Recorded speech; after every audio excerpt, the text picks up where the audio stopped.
Le ciel saignait de pourpre tandis que le soleil s'abîmait sous l'horizon, peignant les nuages de teintes de feu et d'or.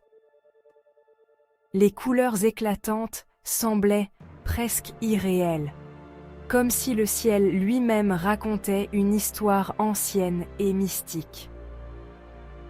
L'air, encore chaud de la chaleur du jour, vibrait du chant des grillons et du coassement lointain des grenouilles. Les sons de la nature créaient une symphonie apaisante, contrastant avec l'agitation de la journée qui venait de s'achever. Dans les salles sacrées de l'académie du village de Guyue, les leçons de la journée touchaient à leur fin. Les murs anciens résonnaient encore des voix des maîtres et des élèves, imprégnés de siècles de savoir et de tradition. De jeunes disciples, le visage rougi par l'effort et l'excitation, sortaient des salles de classe en masse. Leurs pas précipités et leurs rires joyeux témoignaient de l'énergie juvénile qui animait l'académie. Leurs voix, animées par les enseignements de la journée et le frisson d'un savoir nouveau, emplissaient la cour. Les discussions passionnées portaient sur les leçons apprises, les techniques de combat et les légendes des anciens maîtres. Chaque élève portait en lui le poids des attentes, le désir brûlant de maîtriser l'art de la culture du Gu et de s'élever au-dessus de ses pairs. Les entraînements rigoureux et les défis quotidiens forgeaient leur détermination et leur esprit. Parmi eux, des rêves prenaient leur envol, rêves de pouvoir, de prestige et d'une vie à jamais transformée par les créatures mystiques qu'ils cherchaient à commander. Les ambitions personnelles se mêlaient aux aspirations collectives, créant une atmosphère chargée de promesses et de possibilités.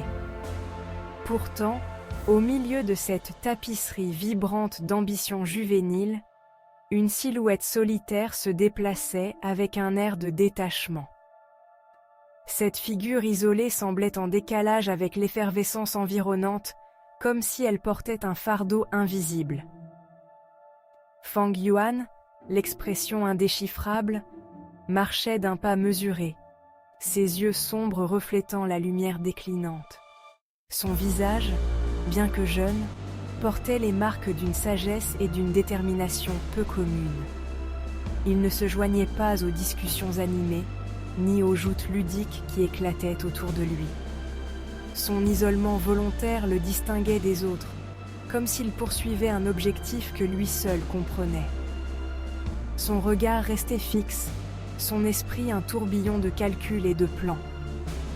Chaque pas qu'il faisait semblait le rapprocher de son but secret, un but qui, il le savait, nécessiterait plus que du talent et de la chance pour être atteint. Le chemin de Fang Yuan divergeait de la foule, le conduisant sur un sentier isolé vers le cœur du village, le vénéré hall du Gu.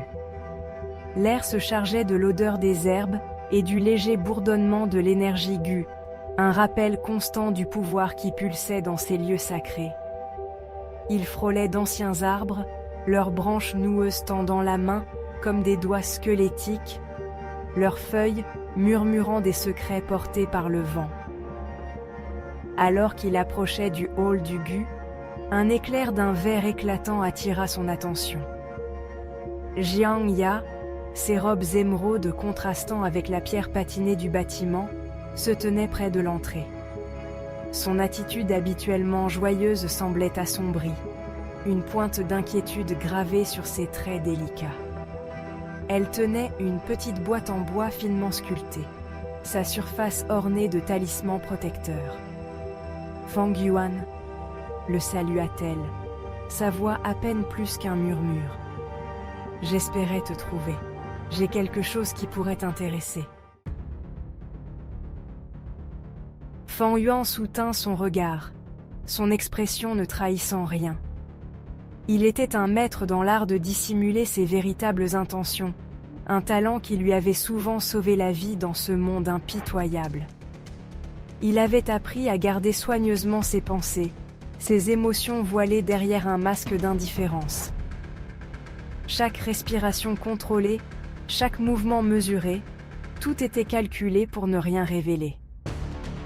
Le hall du Gu, avec son bourdonnement constant d'énergie et le faible bruissement de créatures invisibles, servait de toile de fond appropriée à leur rencontre clandestine. Les murs étaient ornés de symboles anciens et l'air était chargé de mystère. C'était un lieu de pouvoir où les destins étaient façonnés et les ambitions nourries. Les maîtres Gu venaient ici pour échanger des secrets, conclure des pactes et parfois sceller leur destin. De quoi s'agit-il, Jiangya ? Demanda-t-il, sa voix soigneusement neutre. Il savait que chaque mot comptait, chaque inflexion pouvait trahir une faiblesse. Il savait qu'il valait mieux ne pas montrer d'empressement, surtout dans le monde impitoyable de la culture du Gu, où l'information et les ressources étaient farouchement gardées. La moindre erreur pouvait coûter cher. Chaque interaction était une danse délicate, un jeu de stratégie et d'intention voilée. Les alliances se faisaient et se défaisaient en un clin d'œil, et seuls les plus rusés survivaient. Jiangya hésita, ses doigts se resserrant autour de la boîte en bois. Elle savait que ce qu'elle détenait pouvait changer la donne, mais elle devait être prudente. J'ai réussi à acquérir quelques rares marionnettes d'herbe, murmura-t-elle, sa voix à peine audible au-dessus du chant des grillons. Ces marionnettes étaient plus que de simples jouets, elles étaient des armes redoutables. Elles sont assez puissantes, capables d'imiter les mouvements d'un artiste martial expérimenté. Leur précision et leur agilité en faisaient des outils précieux pour tout maître Gu. Les yeux de Fang Yuan brillèrent d'intérêt.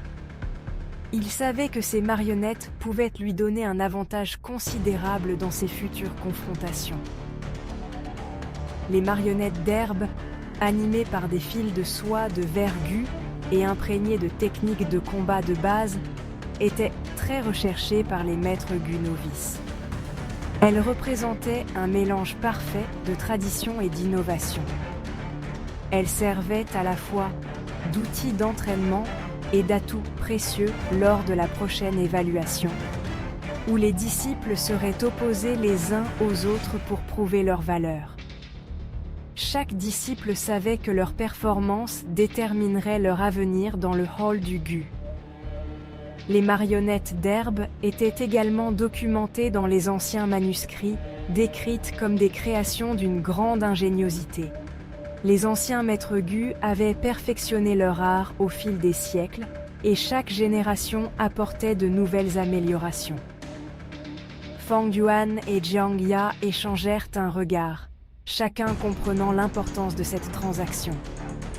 Dans le monde du Gu, chaque avantage, aussi petit soit-il, pouvait faire la différence entre la vie et la mort. Le hall du Gu, avec ses secrets et ses mystères, continuait d'être le théâtre de nombreuses intrigues. Chaque coin de ce lieu sacré avait une histoire à raconter, et chaque rencontre y était empreinte de signification profonde. Une vague de chuchotements parcourut le groupe d'élèves rassemblés près de l'entrée du hall du Gu.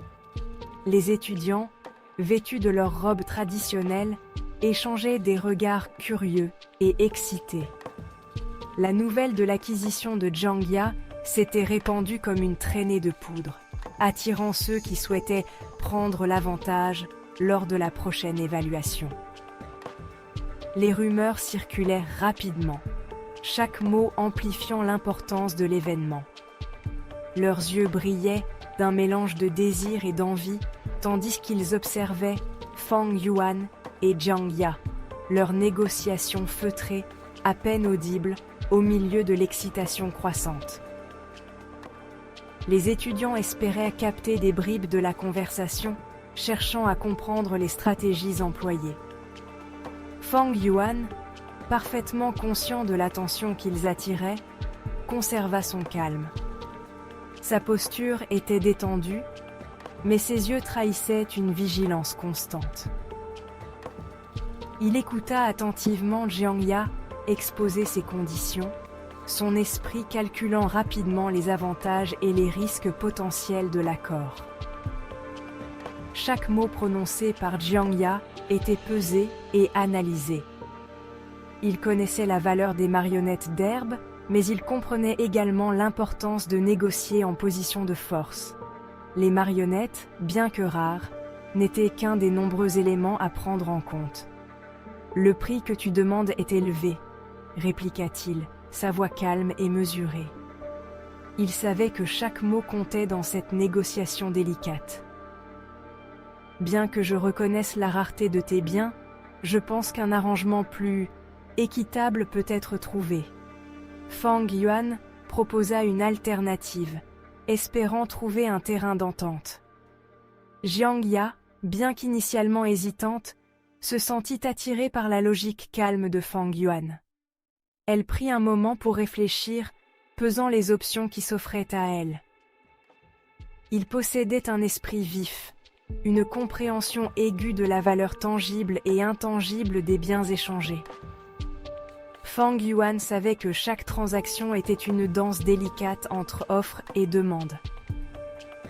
Elle savait qu'il ne se laisserait pas influencer par des appels émotionnels ou des supplications désespérées. Jiang Ya comprit qu'elle devait jouer ses cartes avec prudence, car Fang Yuan était un adversaire redoutable dans l'art de la négociation.